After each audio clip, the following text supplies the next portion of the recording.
உலகத்தில் ஒவ்வொரு காலத்திலும் சமநிலையை பேணி காப்பதற்காகவே சிவபெருமான் தனது பல்வேறு அவதாரங்களை எடுத்துள்ளார். நடராஜர் அவதாரம். சிற்பங்களிலும் கோவில்களிலும் காணப்படும் நடராஜர் உருவம் சிவனின் நடன வடிவத்தை குறிக்கிறது. திருவிளையாடல் புராணம் படி அவர் சிதம்பரத்தில் ஆனந்த தாண்டவம் ஆடினார். இதன் மூலம் அவர் உயிர்கள் வாழ்விலும் அழிவிலும் இருக்கும் சுழற்சியை எடுத்து காட்டினார். அழிவினூடே புதிய உருவாக்கம், இதுதான் நடராஜரின் தத்துவம். பிக்ஷாடனர் அவதாரம். பிக்ஷாடனர் சிவன் வெறும் பிச்சை கேட்கும் பிச்சைக்காரராக தோன்றினார். சிவன் பிக்ஷாடனராக ஊர் ஊராக திரிந்து மனிதர்களுக்கு தன்னலமற்ற வாழ்க்கையின் அவசியத்தை உணர்த்தினார். தியாகம் உள்ள இடத்தில்தான் உண்மையான ஆனந்தம். நீலகண்டர் அவதாரம்.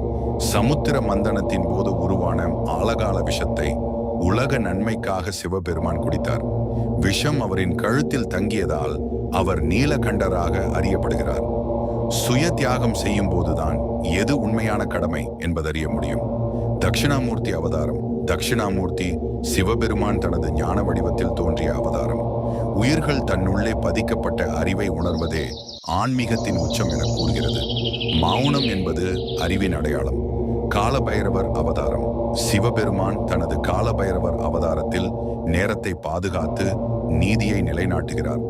நேரத்தின் மதிப்பை உணர்ந்தால் வாழ்க்கை முழுமையானதாக அமையும். ரிஷப அவதாரம். சிவபெருமான் தியான நிலையில் யோகி வடிவத்தில் தோன்றிய அவதாரம். ரிஷபம் அவரின் வாகனமாகவும் ஆன்மீகத்திற்கான அடையாளமாகவும் காணப்படுகின்றது. இது ஞானம், துறவியம் மற்றும் பக்தியின் மகத்துவத்தை கற்றுக் கொடுக்கும் அவதாரம். வீரபத்ர அவதாரம்.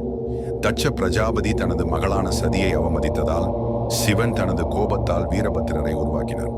இந்த அவதாரம் தர்மத்திற்காக திரண்ட ஒரு உருவமாகும். கொடூரத்தையும் நீதியையும் பிரதிபலிக்கும். சரபேஸ்வரர் அவதாரம். பகவான் விஷ்ணு தனது நரசிம்ம அவதாரத்தில் ஆத்திரமடைந்த போது அவரை சமாதானப்படுத்த சரபேஸ்வரர் வடிவில் சிவன் தோன்றினார்.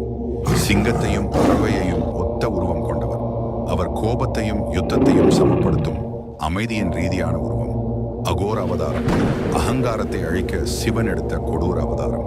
இவர் சமாதான நிலையை அடைய வேண்டும் என்பதற்காக வேதனையை ஏற்றுக்கொள்வதை பிரதிபலிக்கிறார்.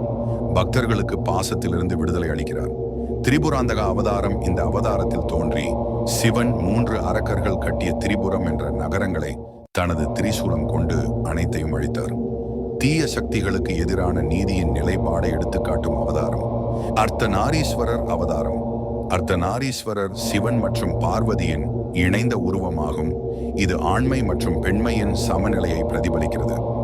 ஒரு பாதி சிவனாகவும் மற்ற பாதி பார்வதியாகவும் திகழும் இந்த வடிவம் உலகத்தில் உள்ள இருமைத்தன்மைகளின் ஒருமைப்பாட்டை வெளிப்படுத்துகிறது. இது தெய்வீக சங்கம்